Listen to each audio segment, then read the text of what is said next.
Yang Mulia His Excellency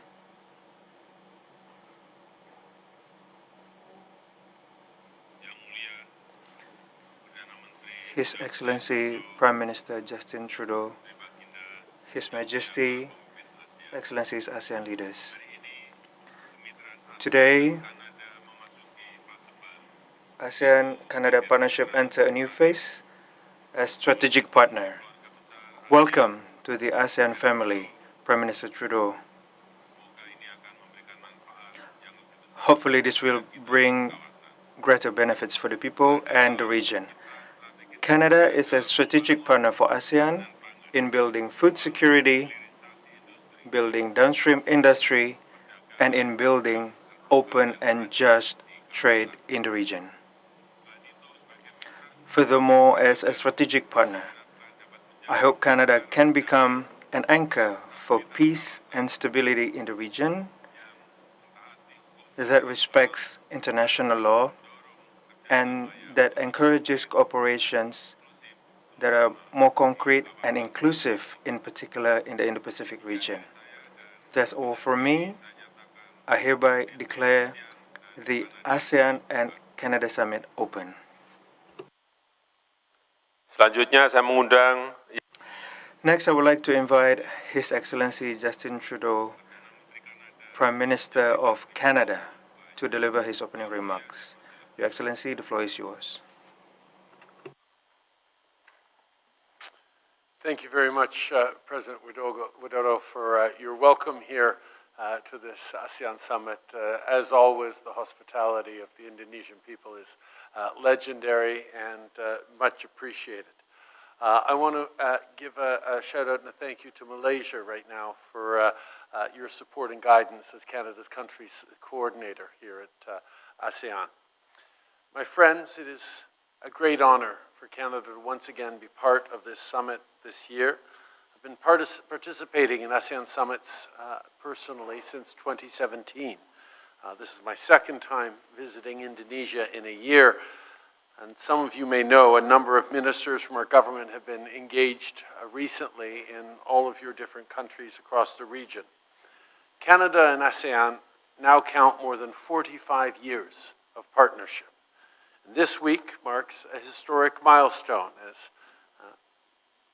alluded to by Joko, the launch of the ASEAN-Canada Strategic Partnership.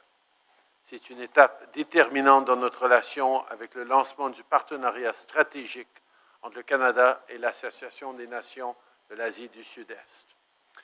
Canada is a Pacific nation. The Indo-Pacific is our neighborhood.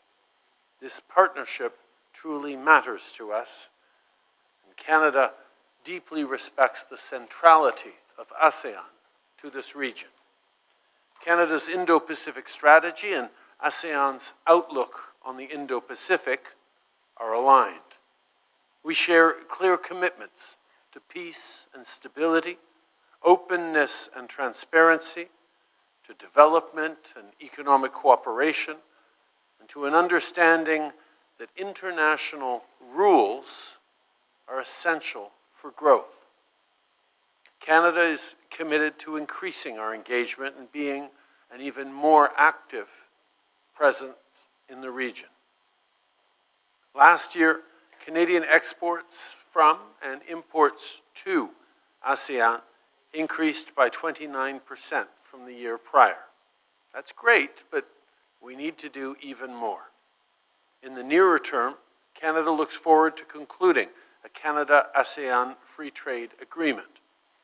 In the longer term, Canada would very much like to join ASEAN-led mechanisms such as the East Asia Summit and the ASEAN Defense Ministers Meeting Plus. But in the meantime, we will continue our support for the Canada-ASEAN scholarships and educational exchanges, the ASEAN-Canada Plan of Action, and the Women, Peace and Security Agenda in ASEAN, as well as for international assistance to eligible ASEAN members.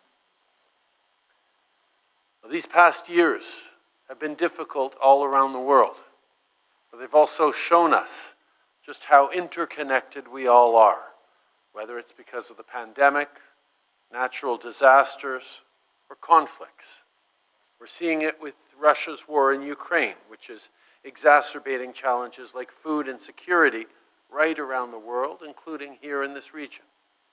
I welcome the release of a joint statement about cooperating more closely on food security in the coming years. Canada can help in a number of ways. We can contribute to food and energy security. We're a reliable trade partner. We can leverage the expertise of our private sector and invest in growth that benefits all sides, including through technical capacity building. We can work together to tackle climate change, and we're an excellent investment destination. We've seen much progress on many initiatives from our Indo-Pacific strategy that will bring mutual benefits for ASEAN and for Canada. As I mentioned to a number of colleagues and friends that I was coming to Jakarta for the ASEAN summit, people remarked on how far away that was and how long and perhaps grueling a travel that would be to come here. All of you who go the other way to our time zone in New York regularly know that it is a challenging trip.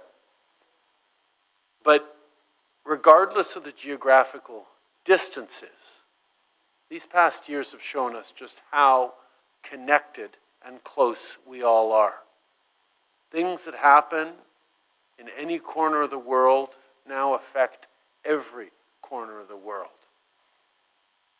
More importantly, things that happen to people in any corner of the world have impacts on people in every other corner of the world. And when we look around at the challenges each of us face, whether it's from extreme weather events, whether it's from the rapid pace of technological change, whether it's from conflict or economic insecurity as families and communities wonder how long their jobs are going to last, whether there's prosperity for them, all of us are facing the same challenges. Affordability, concerns about the future,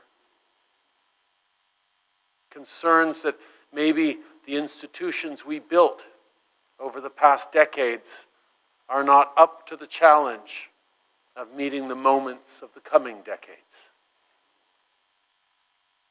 What citizens need most is stability, reassurance, and the confidence that as changing as the future is, together as leaders, we're building a plan not just to get through it as countries, but to make sure everyone gets through it as citizens, as people, as families, as neighborhoods, as communities. So even as we come together here from very different regions of the world, we do so with common values and a common goal. To make sure that the promise of progress that drives all of our countries, the idea that the hard work of one generation leads to better opportunities and better outcomes for the next generation, well, to make sure that that promise continues to hold true in an uncertain and sometimes scary world. So the more we can keep coming together, rolling up our sleeves and working on our shared problems, the more we're going to be able to solve them, not just for us sitting around this table, but more importantly, for the citizens at home, hoping we're going to make it a bit better.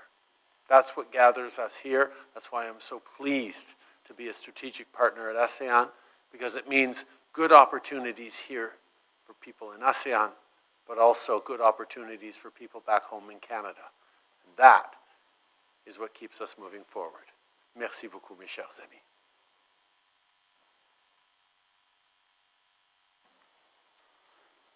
Terima kasih.